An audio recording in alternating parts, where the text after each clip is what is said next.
Hi and welcome. I'm Anne.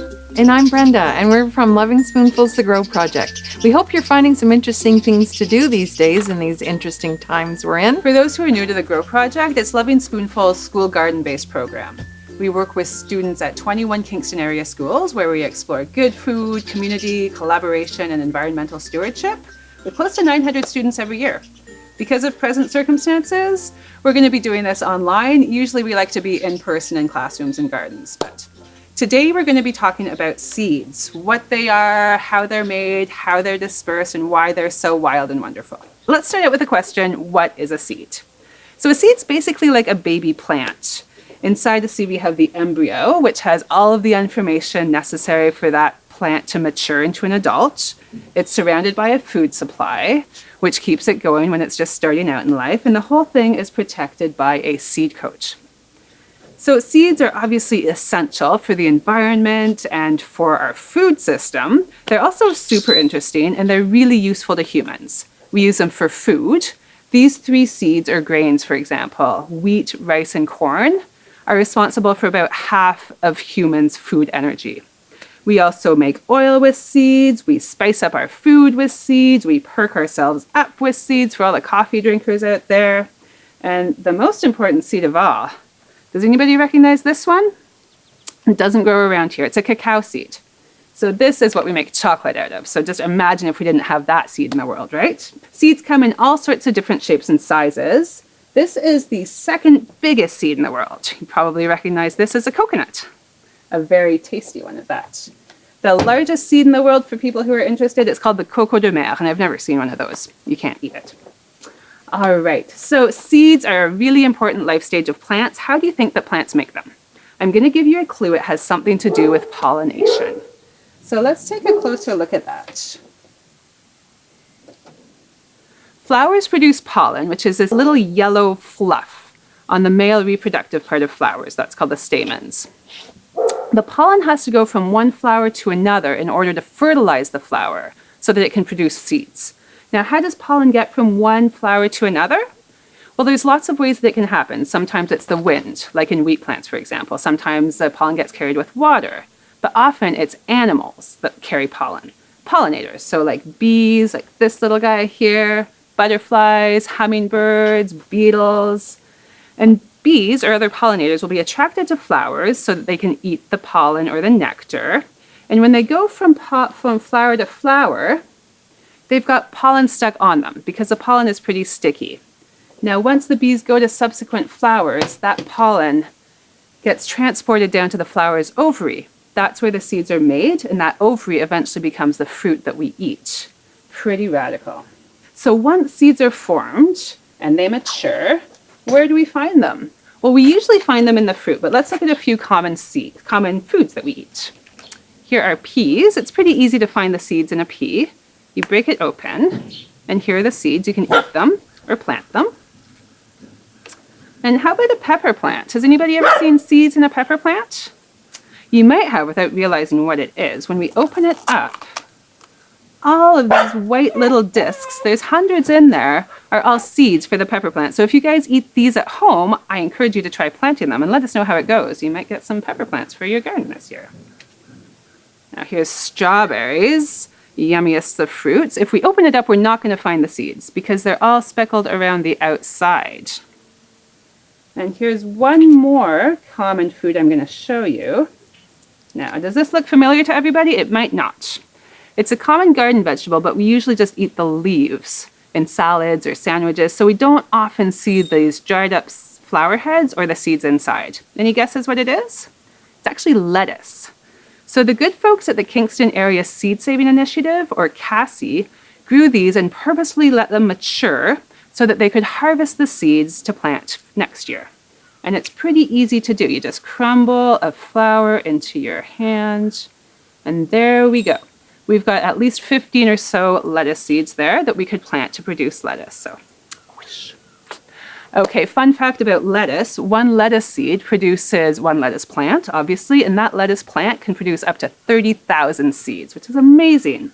So thank you so much to Cassie, both for the great work that they do with seed saving and also for donating seeds to Loving Spoonful's Grow project every year. We really appreciate that. Now, The seeds are mature. What they have to do is find a nice patch of soil so that they can start to grow into their own adult plant. And that's called dispersal. So how do seeds disperse from their parent plant to a new spot? Again, that can happen in lots of different ways. So it can be wind, like a dandelion seeds blowing in the breeze. Has anybody here ever dispersed dandelions before? I certainly have. Sometimes the seeds are in some tasty fruit. So say a bird comes to eat a berry, it's transporting that berry away with a seed inside it to deposit somewhere else, right? And when it deposits that seed, it's usually inside some nice fertilizer to give it a good start in life. Or there's some pretty sticky seeds. Has anybody ever had burrs caught in their pant leg or on their dog? Congratulations, you have dispersed burdock seeds, and I've done it myself a few times already this year. All right, so once they get to their new spot, that's where the real fun happens, because that's when they start to grow, and I'm going to pass it back to Brenda to talk about that. Once seeds disperse and they find a great piece of soil to land on, they need just the right conditions to be able to grow. They need the right amount of moisture, the right temperature, and the right amount of light in order to germinate. What's germinate mean? That's the process of a seed starting to sprout and a plant beginning to grow. So the root of the plant is below the soil and the shoot emerges through the soil. And both of those parts of the plant come right from the seed. As Anne mentioned, there's energy stored inside that seed to get everything going. And once the leaves emerge, then photosynthesis takes over and provides the rest of the energy for the plant to continue to grow. Normally, when we plant a seed in the garden or in a pot of soil, we don't get to see what's happening under the ground with that seed. But we have figured out 2 ways that you'll be able to see that. First of all, you need to make sure you check out our video that's in the learning module that shows a pea seed germinating. Germination is so cool. And secondly, I'm going to show you how to germinate seeds at home. All you need is a paper towel and some kind of a clear container with a lid. So you could use a small bottle, you could use a Ziploc bag, or you could use any kind of a plastic container, and as long as it has a lid that you can just put a little bit askew to allow the airflow. So I'm going to use a clamshell container that I got at the grocery store with my strawberries.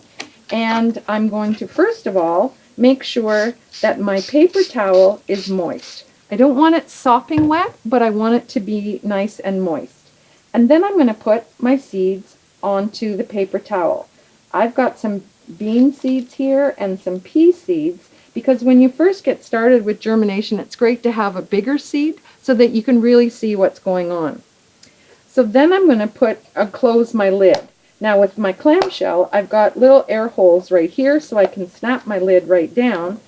And I just need to put the name of my seeds on with the marker and the date, and Mother Nature takes it from there. Here are some seeds that we have already started to germinate. You can see that some of the seeds have already started putting out their roots. There's a great one coming out of those big beans. And these smaller beans, they have little roots coming out of them as well. Soon we'll be able to see shoots coming out. So it's really important to make sure that you observe your germinating seeds every day, because some seeds germinate very quickly. If you're germinating peas and beans, you could see something within 3 to 4 days. But you want to make sure that you're always keeping your paper towel just damp so that those seeds can keep on germinating. The other thing that you might want to do is record your observations with pictures or words. And if you had a magnifying glass, that would be great to give you a really close-up view about what's going on. Another thing that you might like to do is to set up some germination experiments with a variety of seeds. And you might be able to answer the questions of what comes out first, the root or the shoot? Or perhaps do big seeds germinate more quickly than little seeds? And what about the amount of light a seed gets? Does that impact its germination? Or does it germinate faster if it gets soaked overnight before you start germinating it? So Anne and I have really enjoyed talking to you today about seeds and germination. And we want you to make sure to check out the resources in our learning module. You'll find step-by-step instructions about how to grow and germinate pea and bean seeds, and there are some other activities there as well. We would love this workshop to be as interactive as possible, which is a bit more challenging in these times, but please be in touch with us if you have any questions, if you have any feedback, if you have any photos of the seeds that you're germinating. You can email us, growproject@lovingspoonful.org, or tag us on social media. We're on Facebook, Instagram, and Twitter. You can use the hashtag growproject. We'd love to see photos. If you try out the planting your pepper seeds at home or any other seed fun that you're doing, we would love to hear about it. Thank you very much. Please join us for our subsequent workshops. We're going to be looking at growing good food, taking care of gardens, and of course, harvesting and eating great food. So take care of yourselves, take care of each other, and we will see you soon.